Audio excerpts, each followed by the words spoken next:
mana, Rak? Baru nyampe rumah apa? Gua ke rumah lu ya, ke studio, kita syuting. Ngapain? Hah? Cetak jidat anjing. Cetak jidat. Udah di rumah kan? Ih, baru nyampe rumah. Jauh banget gue kalau janji. Ya udah ya, terus gue kabarin Ya ya. udah sip, Ya. kabarin gue. Ya.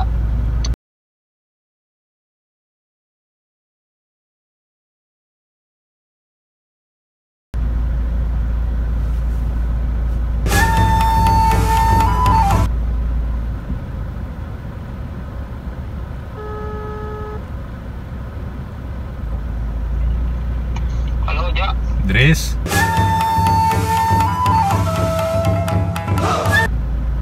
Woi, kenapa, Jak? sibuk Dris? Lagi ngedit sih, Jak. Kenapa, Jak? Bikin collab Dris?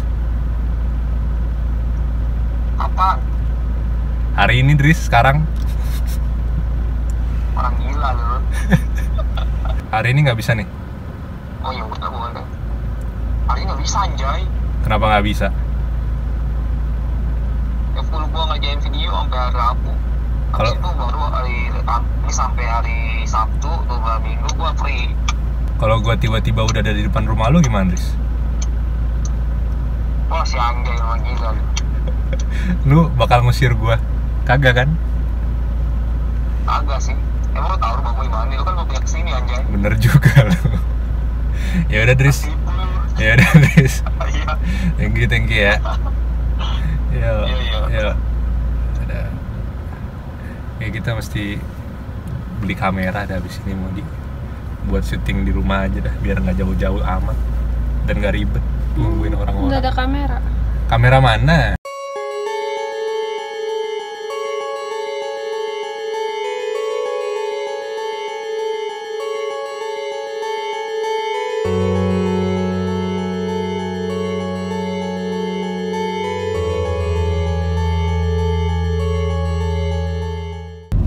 Halo kalian para pencinta misteri, kembali lagi bersama gue, Adventure Paradox. Kali ini gue ditemenin sama Budi karena Mas Bobnya lagi sibuk kayaknya. Terus mau collab sama Bang Andres juga sibuk. Jadi di sini gue pengen sharing aja sih sama kalian. Gue sebenarnya juga dari kemarin nggak kepikiran ya. Bersek. Lagi beresin. Dari kemarin gue udah kepikiran sih pengen sharing cerita ini gitu, dan gue bingung aja mau gue ceritain itu di segmen STS apa dijadiin mini dokumenter gitu loh, lebih serius. Tapi ya berhubung lagi Mas Bobnya nggak bisa, ya gue jadiin STS aja lah. Jadi kayak yang kalian mungkin tahu atau mungkin nggak tahu, gue orangnya sebenarnya nggak terlalu percaya akan adanya yang macam penampakan terlalu nyata, hantu-hantu yang gimana ya. Gue percaya ada makhluk lain seperti jin dan segala macam, memang tertera di Al-Quran kan. Alien 50-50 lah, karena dunia ini sangat luas ya. Padahal sendirinya yang bahas Iya, tapi alien. seumur umur gue tuh belum pernah ada kejadian mistis ya. Sampai waktu itu kejadian ada. Padahal kamu ngaca mistis loh. Parah banget.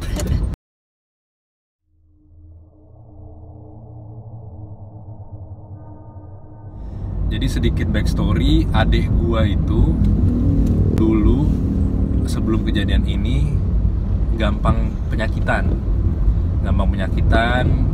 kayak setiap minggu demam, setiap minggu flu, dan entah kenapa suhu badan dia tuh kayak di atas 36 terus. Itu suhu normalnya, jadi kayak setiap malam walaupun udah pakai AC, dia tuh kepanasan gitu, pasti keringetan pagi-paginya karena suhu normal dia tuh 37,5.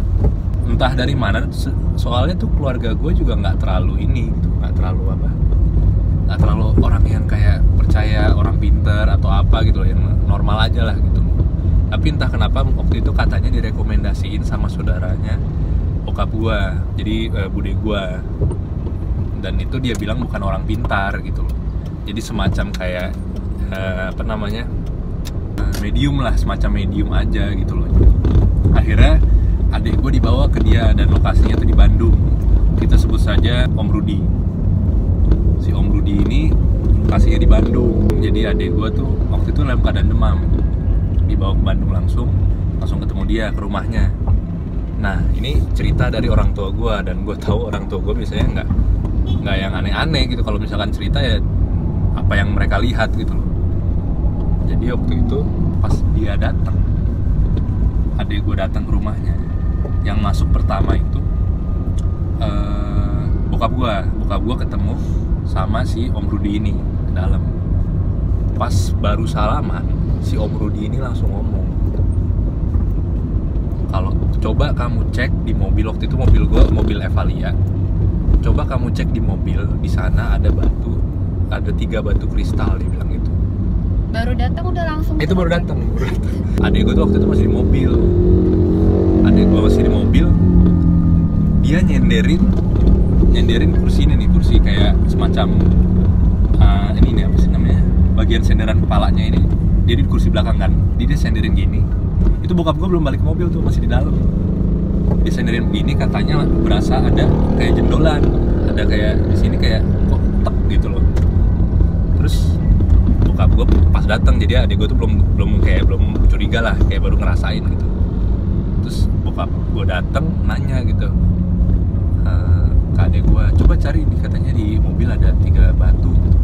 Terus kayak adik gue langsung curiga tuh sama yang tadi itu yang dia senderin ya. Dia bilang ke bokap gue kan, kayak ini ada yang ganjel di sini nih. Akhirnya dibuka lah itu resletingnya, ke busa-busa dalam itu. Oh iya. Iya. Terus ada di situ batu kristal gitu warna biru kan. Kecil segede kacang lah. Akhirnya dicari-cari lagi. Anehnya jadi ada satu ketemu di bagian bagasi gitu, itu normal. Yang anehnya waktu itu udah kayak satu lagi nggak ada gitu. Om si Rudi gitu kan. Kamu udah nyari ke semua tempat gitu. Udah om gitu. Terus coba buka kap gitu, ternyata di dalam mesin dapat 1 warna merah katanya gitu. Itu kisah yang di Bandung.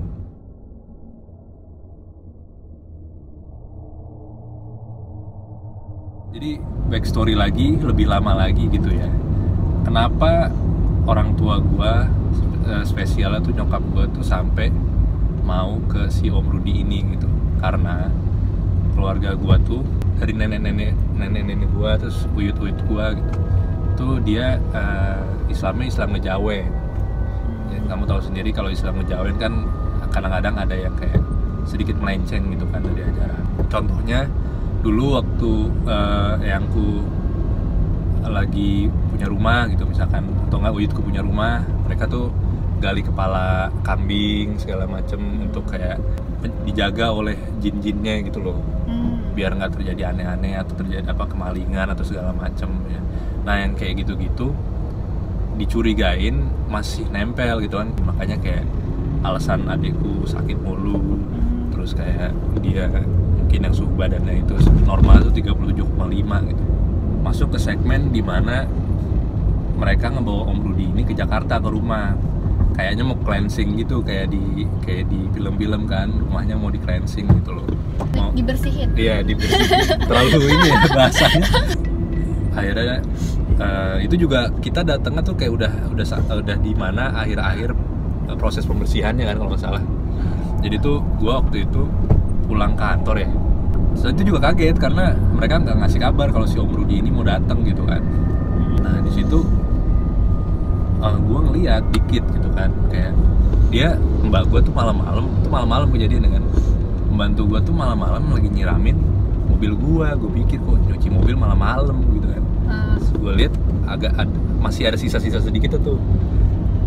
Jadi airnya yang di bawah mobilnya itu warnanya merah. Terus akhirnya diceritain gitu kan, pas kita ke dalam si mama cerita.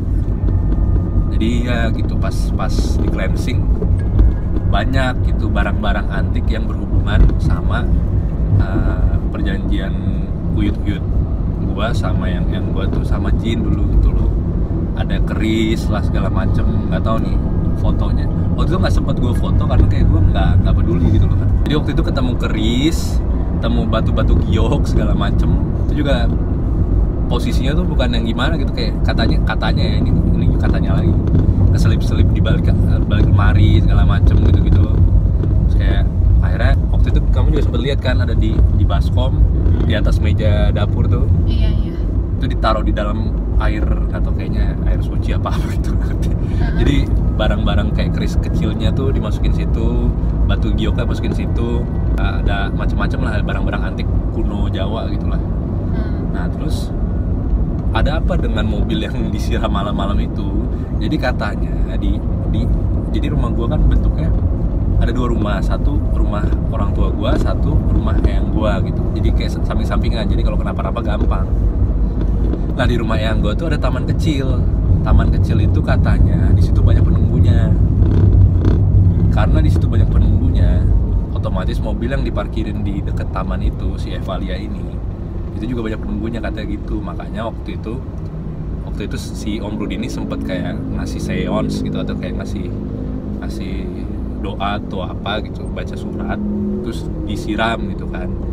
Terus pas disiram katanya berdarah gitu loh, makanya warnanya merah gitu. Darah. Sempet gue sampai ngomong ke nyokap gue gitu, itu bener tuh nggak tiba-tiba si Om Rudi bawa pewarna makanan terus kayak cerut gitu, kayak iseng-iseng bikin kita biar percaya gitu.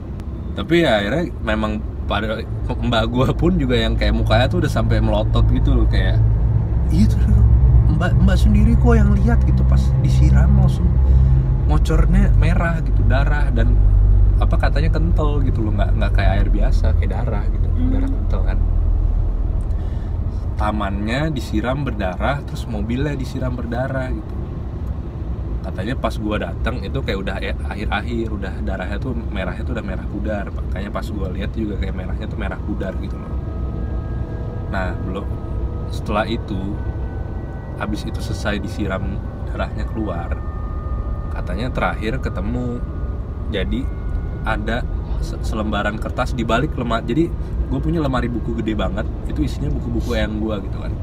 Itu di balik lemari itu yang berat banget gitu lah, ngapain juga orang naruh gitu kan. Dan itu tuh kedudukan sama lemarinya gitu, dan itu diketemuin sama si Om Rudi lagi, katanya coba tolong cek ini lemari gitu. Pas dibuka, pas digeser, ada kertas kelipet-lipet gitu di dalam kantong kan. Kantongnya tuh kantong kulit yang kayak tua gitulah. Pas dibuka, tulisannya tulisan Jawa kuno gitu kayaknya deh. Tapi ada itu logo cap perjanjian sama jin gitu katanya gitu. Dan gue lihat gue cari memang ada gitu, yang kalau di Jawa kuno tuh ada yang logonya tuh kayak, ntar gue kasih lihat deh. Itu kayak emang perjanjian sama jin gitu katanya. Dan itu langsung dibakar sama dia, nggak sempet difoto katanya waktu itu.